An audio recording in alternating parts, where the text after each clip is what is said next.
東菱角單位現況。現況見到手掣咧，大部分位置嘅手掣咧都符合到政府要求嘅。咁但係咧，大廳同埋廁所咧嗰啲手掣就差啲，因為大廳呢度咧就後邊嗰度甩咗口釘啦已經，咁就帶動唔到上面個掣。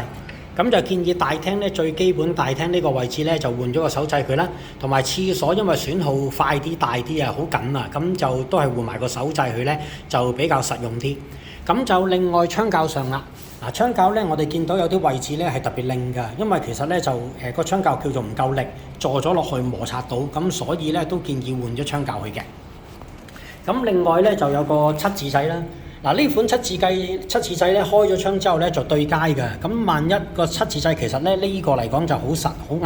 好硬，已經係氧化得好緊要啦，老化得好緊要咧，扭唔到嘅。咁如果開窗嘅時間咧扭斷咗就揸唔實個掣咧，跌落街就好危險啦。咁所以反而係呢種嘅七字掣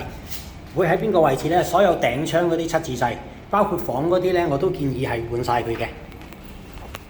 咁就另外睇下個外牆膠啦，外牆膠其實見到咧有呢個爆口嘅跡象啊，係啦，咁就當然啦，爆咗口唔一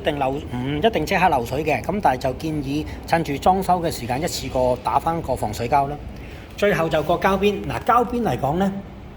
暫時 keep 到個彈性嘅，即係叫做咁多個項目嚟講咧，膠邊可以放輕少少，咁就反而我建議係做返咧就個外牆膠啦，同埋嗰個玻璃膠。玻璃膠嗱，我哋見到室內位置咧都見到有爆口嘅情況啦，咁更何況對街位置咧就